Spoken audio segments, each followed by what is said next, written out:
संसार में मुझे बुराई ही बुराई क्यों दिखाई देती? कृष्णानंद, संसार तो दर्पण है। संसार में जो दिखाई देता है वो अपना ही चेहरा है। संसार तो प्रतिध्वनि है। संसार में जो सुनाई पड़ता है वो अपनी ही आवाज है। हम संसार में वही पाते हैं जो हम हैं। जैसे हम हैं। एक शराबी किसी अजनबी गांव में आए, आते ही शराब घर का पता पूछेगा। 10-5 दिन के भीतर ही तुम पाओगे कि गांव के सारे शराबियों से उसकी पहचान हो गई, दोस्ती हो गई। जैसे गांव में कोई और रहता ही नहीं, शराबियों से ही उसका मिलन होगा।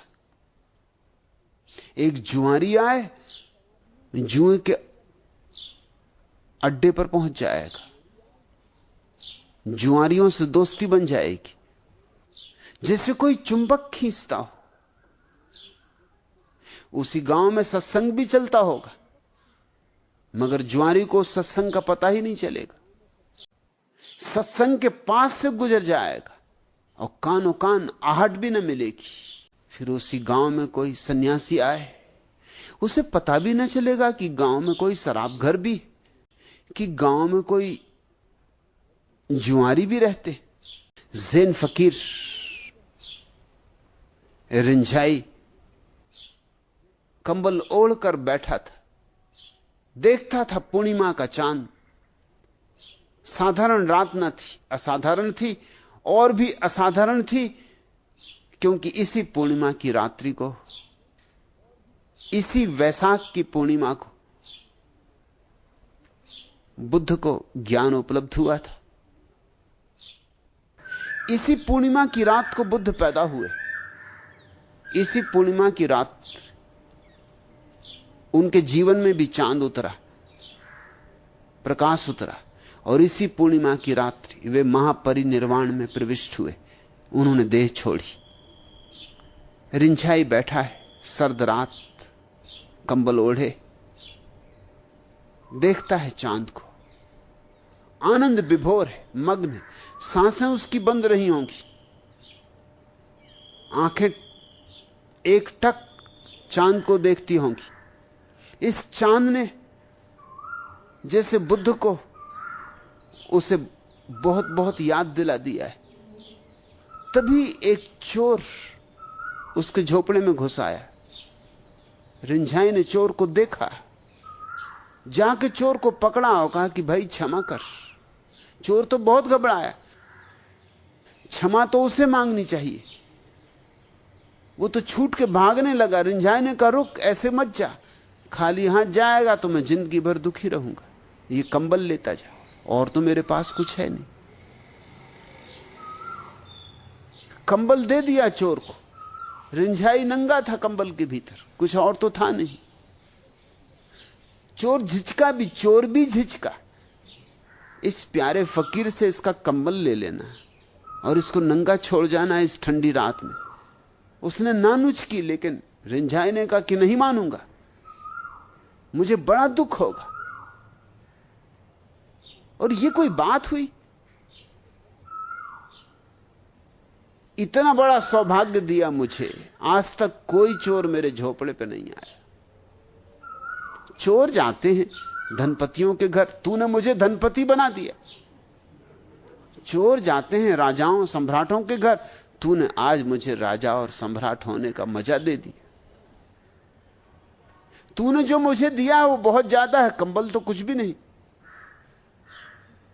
आज लग रहा है कि हम भी कुछ हैं। चोर इधर भी आने लगे। तू देख, ले जा, और आगे से ख्याल रख, ये कोई ढंग नहीं, ये कोई शिष्टाचार है। अरे 2-4 दिन पहले खबर करता तो हम कुछ इंतजाम कर लेते। दोबारा जब आए तो 4 दिन पहले एक पोस्ट कार्ड ही डाल देना, कुछ तेरे लिए आयोजन कर लेते। इतने दूर तू आया गांव से, सर्द रात्रि में, एक कंबल ही दे रहा हूं, मेरी आंखों में आंसू हैं, ना ही मत कर। ऐसे आदमी को क्या ना ही करो, क्या हां भरो। चोर तो कुछ किम कर्तव्य विमूढ़ हो गया। उसकी तो समझ में नहीं आया। बहुत देखे थे उसने लोग, बहुतों घरों में चोरी की थी, बहुत बार पकड़ा भी गया था, मगर यह आदमी अनूठा था। यह आदमी पहली दफे मिला था, भागा लेके कंबल।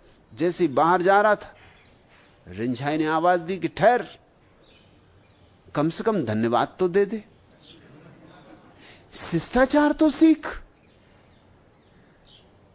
कम से कम इतनी ही बात तो याद रख। और दरवाजा बंद कर दे। जब आया था दरवाजा बंद था, तू खोल के भीतर आया, अब दरवाजा फिर बंद कर दे और धन्यवाद देकर अपने रास्ते पर लग। दोबारा जब आए पहले खबर कर देना। उसने जल्दी से धन्यवाद दिया, दरवाजा बंद किया। जब ये रिंझाई ने उसे आवाज दी कि ठहर, तो उसकी छाती धक्क से हो गई। यह आदमी बड़ा अजीब है, ये क्या कर गुजरे कुछ कहा नहीं जा सकता।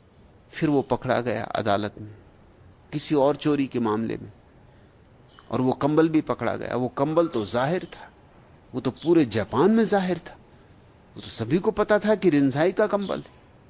रिंझाई तो इतना प्रसिद्ध था कि सम्राट उसके चरणों में आते थे। वो कंबल किसको पता नहीं था? सम्राटों ने जिस कंबल में रिंझाई को देखा हो, लोगों ने, हजारों लोगों ने जिस कंबल में देखा हो, मजिस्ट्रेट ने भी रिंझाई को देखा था उस कंबल में। उसने कहा यह कंबल रिंझाई का है, और कुछ दिन से वो सिर्फ लंगोटी में है, उसका कंबल कहां गया आज पता चला। तो तूने उस फकीर को भी नहीं छोड़ा। तेरी और चोरियां मैं माफ भी कर दूं, मगर ये चोरी मैं माफ नहीं कर सकता। यह हद हो गई। रिंझाई की भी तू चोरी कर सका? चोर ने बहुत कहा कि मालिक सुनो, ये चोरी मैंने की नहीं, उसने जबरदस्ती मुझे कंबल दिया। वो माने ही नहीं। मैं अपनी जान बचाने के लिए कंबल ले आया। और अब आपसे क्या कहूं, उसकी वो कड़कती आवाज जब उसने कहा कि रुक, अभी भी याद आ जाती तो मेरी छाती दहल जाती। और उसने कहा बंद कर दरवाजा। क्या आदमी, क्या उसकी आवाज। आदमी बहुत देखे, मगर यह आदमी आदमी है। मगर चोरी मैंने नहीं की। सम्राट ने कहा अगर रिंझाई कह देगा कि चोरी तूने नहीं की, हम तुझे मुक्त कर देंगे, और चोरियों से भी मुक्त कर देंगे, उसकी गवाही काफी है। रिंझाई बुलाया गया। रिंझाई ने कहा कि नहीं, यह आदमी चोर नहीं। पहले तो यह आदमी बड़ा सीधा साधा है, मेरे घर आया बिना खबर किए आया। इसकी सादगी देखो, इसका भोलापन देखो। दूसरे, यह आदमी बड़ा शिष्टाचारी है। जब मैंने कहा ठहर, दरवाजा बंद कर, तो इसने दरवाजा बंद किया। यह बड़ा आज्ञाकारी है। और जब मैंने कहा धन्यवाद दे, तो इसने धन्यवाद दिया। इसने जरा संकोच ना किया। यह बड़ा आस्थावान है। यह चोरी नहीं की है इसने। मैंने इसे कंबल दिया तो यह नानुच करता था, इंकार करता था, मना करता था। हजार इसने भागने की कोशिश की थी। यह आदमी बड़ा सज्जन। मुझ गरीब को देखकर, नंगा देखकर इसे बड़ी दया आई थी। इसके हृदय में बड़ी करुणा। ये चोर तो हो ही नहीं सकता। रिंझाई ने जब ऐसा कहा तो मजिस्ट्रेट ने उसे छोड़ दिया। रिंझाई बाहर निकला, वो आदमी भी रिंझाई के पीछे हो लिया। रिंझाई ने कहा क्या इरादा है? अब मेरे पास कुछ भी नहीं। उस फकीर ने कहा कि अब मैं लेने नहीं आ रहा हूं, अपने को दे रहा हूं। अब तुम्हारे चरणों को छोड़ के कहीं और नहीं जाऊंगा। तुम्हें क्या देखा? आदमियत की गरिमा देख ली। तुम्हें क्या देखा? परमात्मा पे भरोसा आ गया। रिंझाई ने चोर में चोर नहीं देखा, बेईमान नहीं देखा, तो फिर चोर भी रिंझाई में परमात्मा को देख सका। तुम कहते हो कृष्णानंद, संसार में मुझे बुराई ही बुराई क्यों दिखाई देती? जरा भीतर टटोलो, जरा अपनी गांठ में टटोलो, वहां कुछ भूल चूक होगी। सबसे बड़ी भूल चूक है अहंकार। अहंकार के कारण लोग दूसरों में बुराई देखते, क्योंकि अहंकार दूसरों में बुराई देखकर बड़ा प्रफुल्लित होता है कि मैं श्रेष्ठ, कि मैं सुंदर, कि मैं महात्मा, कि मैं पवित्र, कि कौन है जो मेरा जैसा विनम्र और कौन है जो मेरा जैसा पुण्यात्मा, कि कौन है जो मेरा जैसा दानवीर दानशूर।